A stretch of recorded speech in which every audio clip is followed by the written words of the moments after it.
merangkum, tidak mensolim, ya, artinya kita betul-betul menjadi dakwah yang kafah lillahi ta'ala.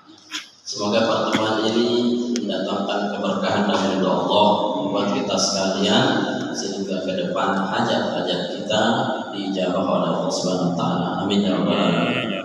Salawat dan salam kita sampaikan kepada junjungan alam baginda besar Muhammad sallallahu alaihi wasallam yang telah menuntut kita menuju hidayah Allah Subhanahu wa taala.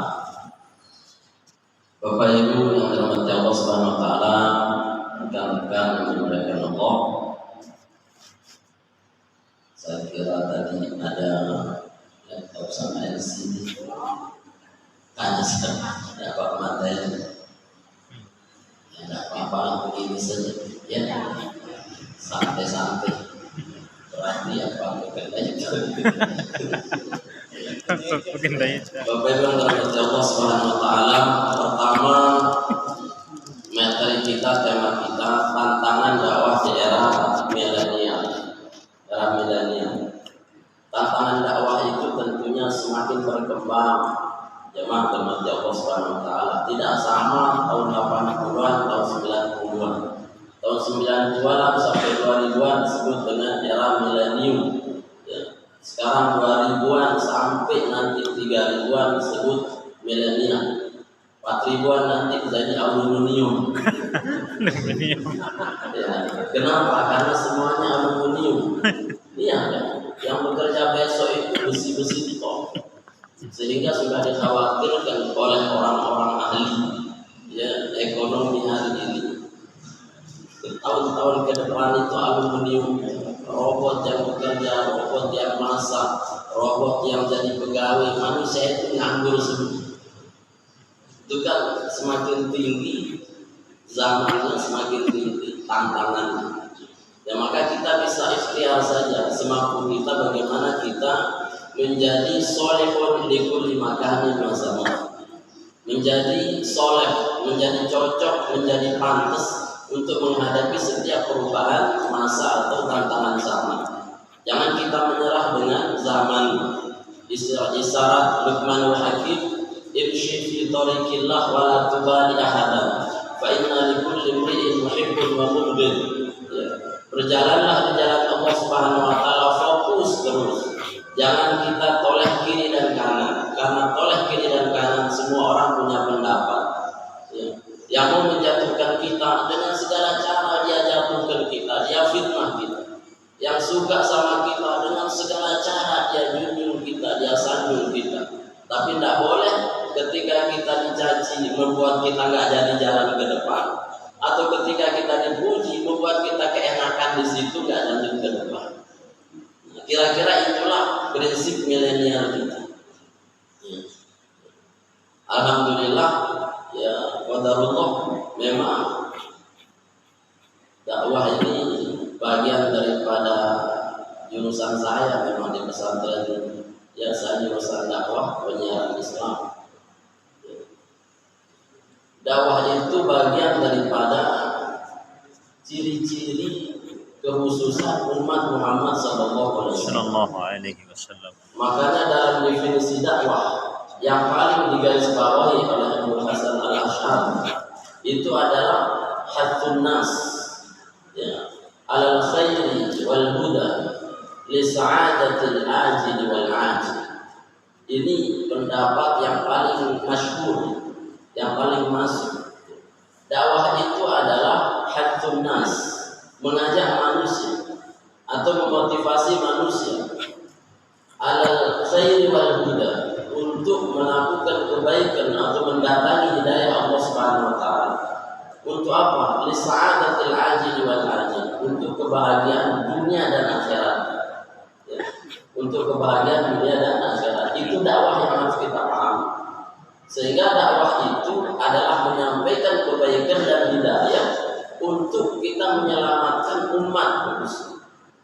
Kalau kita mau menyampaikan kebaikan dan hidayah, tentunya yang pertama wajib dan utama adalah ilmunya.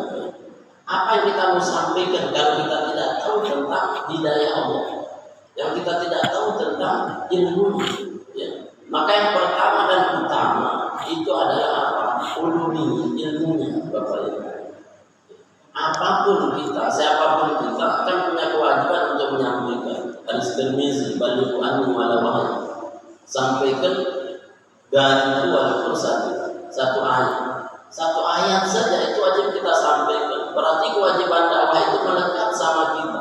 Semakin tinggi ilmu kita, semakin tinggi kewajiban kita untuk menyampaikan. Ukurannya kata Pak Wali Kota, wakil wali kota tadi, ya seorang dari ukuran menjadi wali kota, menjadi presiden, nggak boleh kehilangan identitas menjadi imam.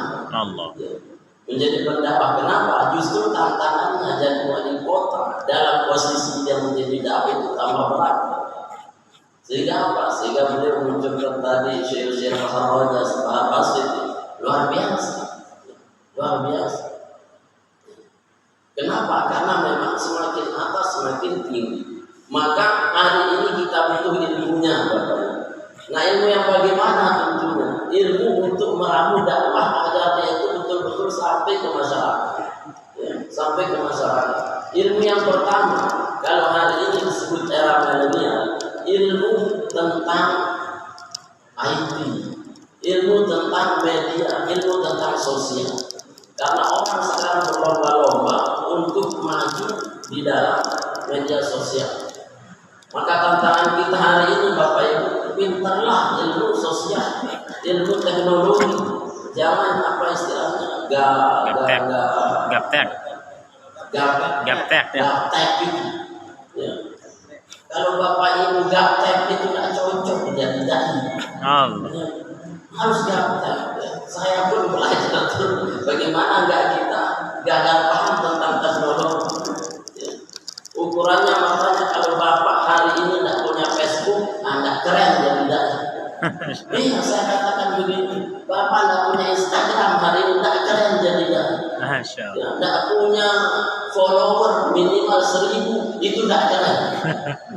Ada follower 1000. Nah itu punya lah. Like yang punya follower itu. Subscribe. Apa namanya? Subscribe. Ya, kalau mau subscribe dakwah saya juga ada di sana. Siap. Iya.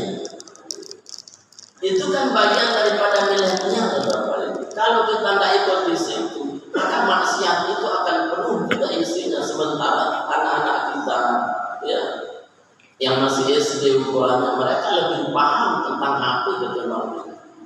Ya. Maka hari ini ilmu yang harus kita pahami adalah ilmu tentang media, tentang sosial ini. Karena apa? Karena kita berlomba-lomba dakwah lewat situ. Ya. Walaupun nanti kita dapat sekian subscriber misalkan, kita dibayar itu bonus, tapi itu bagus ya. Janganlah bintang-bintang yang begitu-begitu. Ya. Orang sudah mau ke planet Mars buat apa? Di Swedia itu sekarang sudah mau membuat BTR di Mars. Yang mendaftar itu hanya sekali seumur hidup, nggak boleh balik lagi ke bumi, tapi boleh daftar. Ayo siapa mendaftar di sini? Orang sudah buat BTR di Mars, orang Swedia. Kenapa tanah sudah pada habis di kapling gitu? Iya, kita ini Mars saja berbintang-bintang. Ya, nggak keren banget gitu. Bagaimana kita ya, bijaksana, cerdas mengoptimalkan ya, keilmuan kita tentang ilmu teknologi. Yang kedua tentunya selain ilmu teknologi itu kapasitas kemampuan kita untuk apa? Untuk menyampaikan dakwah itu. Menyampaikan dakwah itu seperti kata Sayyidina Umar, "Khatibun nas ay kallimun nas ala qadri uqulihim." Bagaimana kita menyampaikan ya, itu sesuai dengan kadar akal pikiran mereka.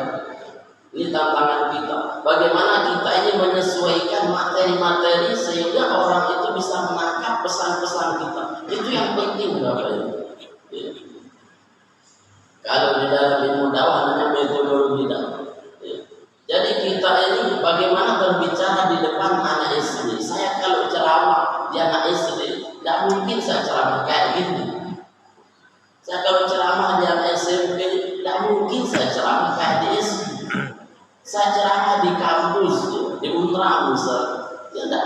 bisa bicara seperti ini. Kan begitu. Artinya ala qadri uquli, sesuai dengan akal mereka. Maka butuh apa? Butuh pemikiran dan perancangan kalimat-kalimat yang baik untuk memukau mereka, sehingga mereka itu tertarik. Ukurannya yang ngantuk jadi tidak ngantuk gitu. Ya. Walaupun ada unsur unsur lucu-lucunya, nggak apa-apa antum disebut ini tuan guru lucu, bagus sudah itu. Ya. Timbang tuan guru yang itu ngantuk. Ya. Ceramahnya serius sekali. Ya. Jamaah nunduk semua, itu khusyuk atau ngantuk? Iya. Kalau saya curiga kalau jamaahnya itu diam saja begitu, itu imam ngantuk, imam khusyuk, atau imam sudah benar. Ya. Tapi ketika kita bisa menyampaikan, merangkul, ya, bagaimana pesan yang kita inginkan dalam bahasa yang menarik buat mereka, itu akan menambah hazanah mereka untuk tertarik kepada kita. Ya. Maka polanya adalah bagaimana kita bisa menyelesaikan materi kita dengan siapa yang kita hadapi. Ya. Kemudian Bapak yang terhormati Allah Subhanahu wa taala, era milenial ini tentunya tantangannya adalah apa? Tantangannya adalah anak-anak muda kita. Tantangannya banyak sudah hari ini, kalau kita sebutkan tidak 1, 2, 3, tapi ratusan. Tapi dari sekian tantangan itu, ya bagaimana kita itu tetap konsisten Bapak Ibu, tanpa melihat apa yang akan kita diberikan oleh orang lain. Ya. Jangan melihat kita dapat apa dari dakwah ini. Ya. Jangan melihat kita diberi apa dari dakwah ini. Kerjakan saja. Ya. Wa qul i'malu fasayarallahu 'amalakum wa rasuluh.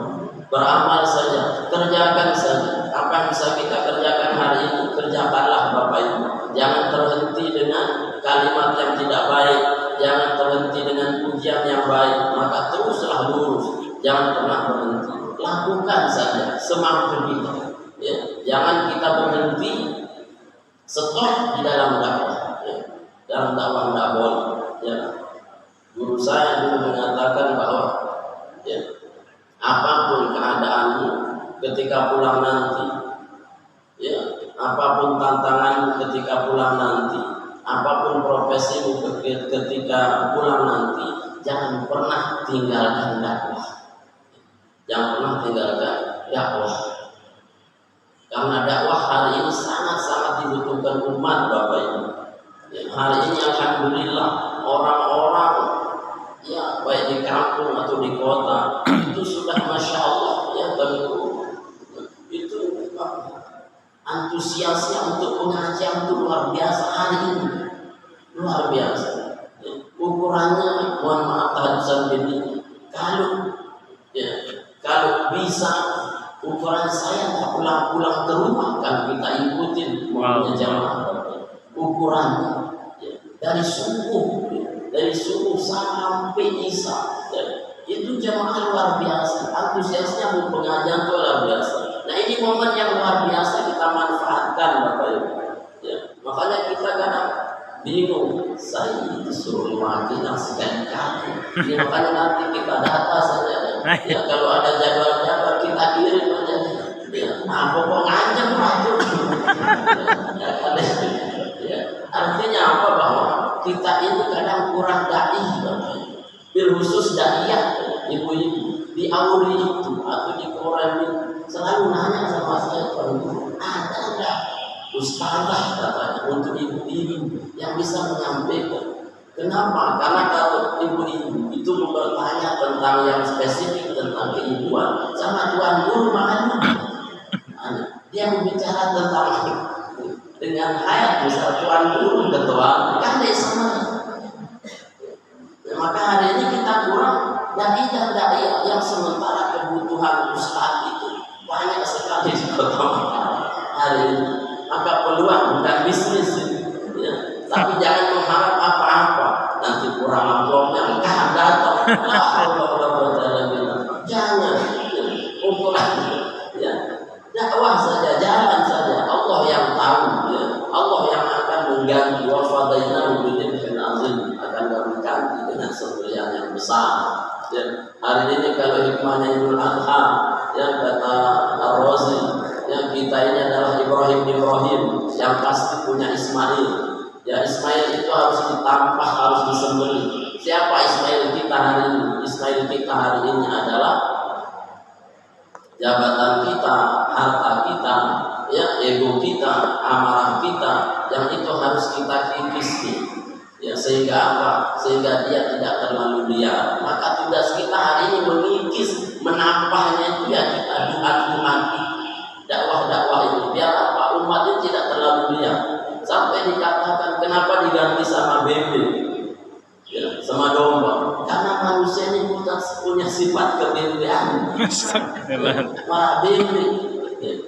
Kita ini punya sifat kebebekan. Yang Nabi syaratkan mamin Nabi wala rasulin ursila illa wahya wa'il wala. Tidak satu pun nabi atau rasul yang diutus kecuali Allah suruh dia menjadi pengembala kami. Kenapa pilihannya kami? Seharusnya diganti pakai otak tuh Nabi SAW. Karena yang paling liar itu susah untuk diatur itu ya bebek. Negara orang timur badlai, negara orang timur badlai, lalu dahulu. Nah itulah tugas kita, tukang gerok kita. Allah. Agar apa? Fokus dia tujuannya. Ya, sementara banyak yang gerok umat ini ke tempat-tempat yang tidak baik. Kalau kita tidak ikut bergerok, betapa banyak dia itu jalan ke ruang baluk kuburan. Kan sabda Nabi begitu. Ya, syibran bi syibr, kau akan ikuti mereka sejengkal demi sejengkal. Ya, hatta ila juhul sampai masuk ke lubang buaya, lubang baluk. Ya. Ya. Sampai ikut ke lubang baluk. Ya. Apa manfaatnya kita ke lubang baluk? Dapat apa sih masuk ke lubang baluk? Ya. Kalau tidak dicatat sebenarnya bukan lubang baluk ini, lubang buaya. Kalau ke lubang buaya, lubang baluk sini jahalang, apa walus makin bersiaran. Tapi artinya agarlah kita tidak ketinggalan untuk menggerok umat ini menjadi yang terbaik. Maka posisi kita di milenial ini, Bapak Ibu Allah Subhanahu wa taala, kita harus punya semangat yang kuat. Ya, jangan melihat kita dapat apa, berikan yang terbaik untuk Allah, maka Allah akan berikan yang terbaik untuk kita. Insyaallah tidak ada dai-dai itu yang kesusahan, atau tidak ada dai yang melarang, tidak ada dai yang tidak dapat makan. Ada tukang gula kelaparan, mana ada ustaz tidak dapat makan, tidak ada. Ya, artinya keluar guru ustaz itu kaya aja, ya, kaya siapa? Kaya dengan ilmu, kaya dengan apa? Kaya dengan dakwah. Insyaallah dakwah ini jalan kita untuk menuju kesempurnaan. Amin. Kesempurnaan, karena setiap langkah kita itu adalah menuju surga Allah Subhanahu wa taala. Bapak Ibu yang terhormati Allah Subhanahu wa taala, mungkin sudah lewat 15 menit. 20 menit. Yang tadi dijadwalkan 15 menit, saya cukupkan sampai di sini. Mungkin lebih luasnya nanti kita diskusi atau tanya jawab, saya persiapkan. Kurang lebih mohon maaf. Terima kasih segala perhatian dan kurang dari tiang. Kurang lebih mohon maaf. Assalamualaikum warahmatullahi wabarakatuh. Waalaikumsalam.